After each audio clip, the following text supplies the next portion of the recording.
प्यारे दोस्तों, अस्सलाम वालेकुम।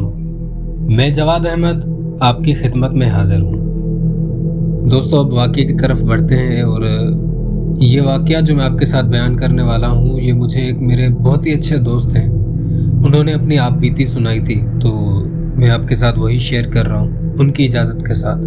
वो कहते हैं, हम 4 दोस्त थे और कराची से बलूचिस्तान हम रोड ट्रिप पर जा रहे थे। अपनी पर्सनल गाड़ी थी, तो कहीं भी कोई अच्छा सा नज़ारा देखते तो वहाँ पर रुक जाते, कुछ तस्वीर वगैरह लेते, या कोई आराम की जगह मिल जाती तो वहाँ पे रोक लेते थे। यानी कि 4 दोस्त जब बैठे होते हैं तो एंजॉयमेंट होती है, बातचीत होती है, हम एंजॉय करते हुए जा रहे थे। अब सुबह से शाम हो गई और शाम से तकरीबन 7 या साढ़े 7 बजे का टाइम था और हम अंदरून सिंध के किसी ऐसे एरिया में थे जो मुझे उसका नाम तो वाज़े नहीं पता था, लेकिन इतना जानता था कि अंदरून सिंध में थे।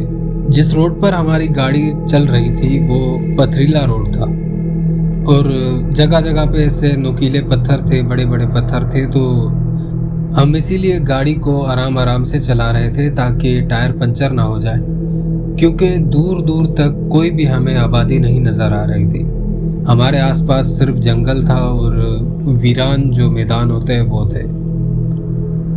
अब अचानक हमारी गाड़ी बंद हो गई और बहुत स्टार्ट करने के बाद, बहुत कोशिश करने के बाद भी वो गाड़ी स्टार्ट नहीं हुई। तो हम में से 3 लोग उतरे कि चलो बैटरी लो हो गई होगी तो धक्का लगा के स्टार्ट करते हैं, क्या पता हो जाए।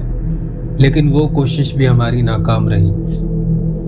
अब हम वीरान सुनसान रोड पे बिल्कुल अकेले खड़े थे। बहुत डर भी लग रहा था क्योंकि तकरीबन 10 से 15 मिनट गुजर चुके थे, ना वहाँ पे कोई इंसान नज़र आया, ना कोई गाड़ी गुजरती हुई नज़र आई कि हम उनसे हेल्प ले सकें। अभी इसी कश्मकश में थे और मैं गाड़ी को बार बार स्टार्ट करने की कोशिश भी कर रहा था, लेकिन नाकामी हो रही थी। हमें दूर से एक लालटीन दिखाई दी, जैसे कोई पुराने वक्तों में लालटीन लेके चलते थे ना, कोई बड़े बुजुर्ग थे जो रात को सफ़र किया करते थे, तो लालटीन हमें नज़र आई जो हमारी तरफ बढ़ती जा रही थी। अब हमें उम्मीद की एक नई किरण नज़र आई कि चलो कुछ तो है, कोई तो हेल्प आ रही है, अब देखते हैं अगर इनसे कोई मदद मिल जाती है तो बहुत अच्छा हो जाएगा। अब जब वो रोशनी हमारे सामने आई तो रोशनी की मदद से मुझे पता चला कि वो बुज़ुर्ग आदमी थे और चेहरा बिल्कुल नूरानी था, चेहरे पे बड़ी सफ़ेद सी दाढ़ी थी। वो बुज़ुर्ग मुझसे मुखातिब होकर बोले कि बेटा क्या हुआ? मैं दूर से देख रहा हूँ कि आप लोग काफ़ी देर से यहाँ पे खड़े हो, कोई मसला है क्या?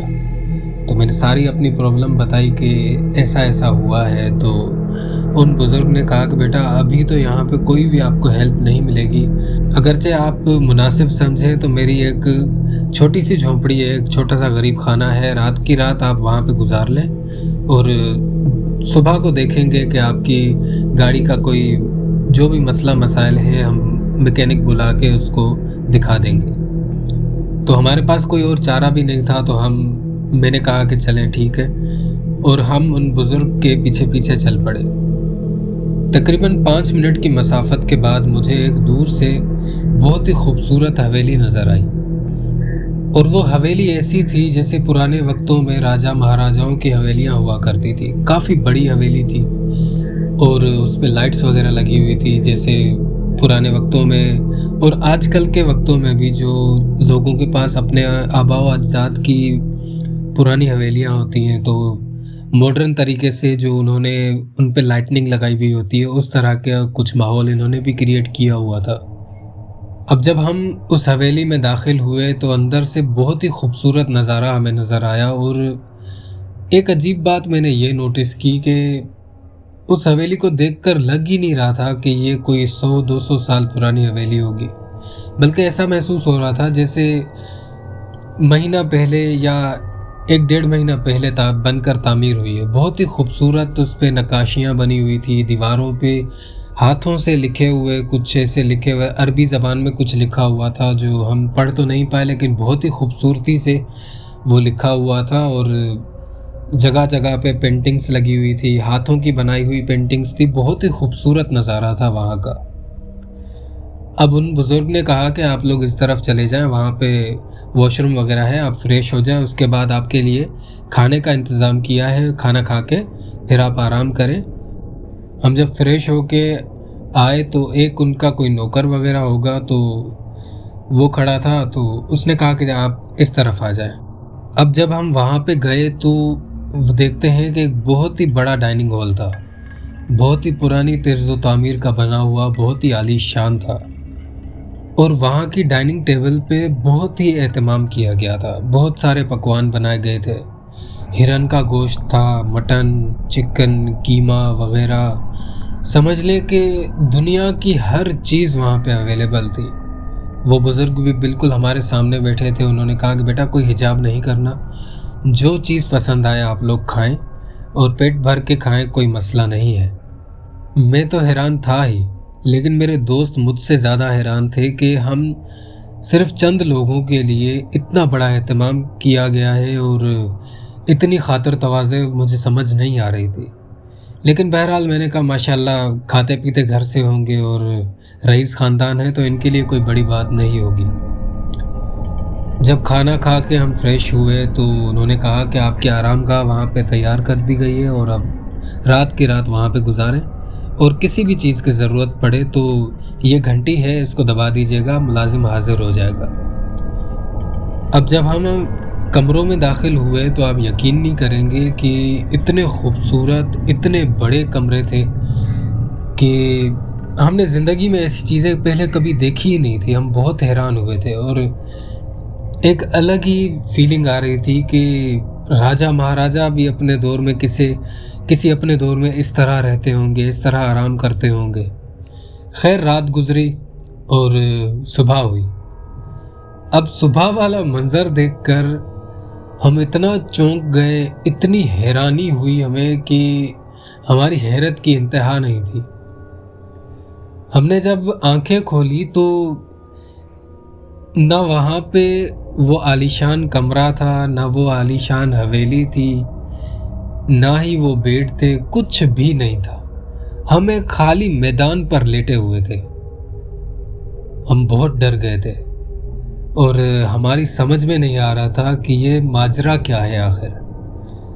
और ऐसा फील हो रहा था जैसे हम ख्वाब तो नहीं देख रहे, या रात को हम लोग ऐसे ही आराम करते करते हमें नींद आ गई हो और हम इसी मैदान पर लेट गए हों, एक ख्वाब हो। लेकिन अजीब बात यह थी दोस्तों कि वहाँ पे जो डाइनिंग हॉल था ना, जो डाइनिंग हॉल वाला एरिया था, वहाँ पे जो हड्डियाँ बची थी, जो हमने गोश्त खाया था और उसके बाद जो हड्डियाँ बची थी वो वहाँ पे मौजूद थी। उसके अलावा वहाँ पे कुछ भी नहीं था। हम काफ़ी हैरान हुए और शक और यकीन के बीच में हम लोग चलते चलते उसी तरफ बढ़ रहे थे जहाँ पे हमने गाड़ी पार्क की थी और अंदाज़ा लगाते लगाते चल रहे थे, लेकिन वो अंदाज़ा हमारा सही निकला और बिल्कुल सामने हमारी गाड़ी थी। और अजीब बात ये थी कि जब हम गाड़ी में बैठे तो गाड़ी एक ही सलफ देने पे स्टार्ट हो गई और मैंने नोटिस किया, ये बात नोट की कि हमारी गाड़ी कहीं से थोड़ी सी ख़राब थी और कहीं से थोड़े से स्क्रैचेस थे। बिल्कुल हमारी गाड़ी ऐसा समझ लें कि न्यू हो गई थी और गाड़ी का पेट्रोल, गाड़ी की टंकी जो थी वो बिल्कुल फुल थी। हालांकि जहाँ तक मुझे याद है कि वो जब हमने टंकी फुल कराई थी तो रास्ते में मैंने देखा था कि वो हाफ़ हो गई थी, यानी कि हाफ़ से थोड़ी सी कम थी लेकिन हाफ़ थी। अब हमारी ये चीज़ देख के तो हमारी हैरत की बिल्कुल इंतहा न रही। हम परेशान हो गए थे कि ये मामला क्या है। लेकिन फिर आहिस्ता आहिस्ता ये बात समझ में आने लगी कि ये क्या पता कोई नेक जिन्नात हो जिन्होंने हमारी मदद की और रात को हमें पनाह दी। बाकी वल्लाहु आलम वो क्या माजरा था, क्या हिसाब किताब था, वो वाक़या आज भी याद करते हैं तो हमारी जो रूहें हैं वो कांप जाती हैं, हमारे जिस्म कांप जाते हैं आज भी उस वाक़ये का और उस वाक़ये में गुज़रे जो भी लम्हात थे, जो कुछ भी था, वो मेरे ज़हन में अभी भी बिल्कुल ऐसे चलता है जैसे कोई वीडियो चल रही हो। तो दोस्तों, ये था वो वाक़या। उम्मीद करता हूँ कि आप लोगों को पसंद आया होगा। तो दोस्तों, इस वाक़ये से मुतल्लिक आपका क्या कहना है? आपकी राय मैं ज़रूर जानना चाहूँगा। मुझे कमेंट्स में अपनी राय ज़रूर दीजिएगा। इसी के साथ ही जवाद अहमद को दें इजाज़त। अल्लाह हाफ़िज़। अल्लाह निगहबान।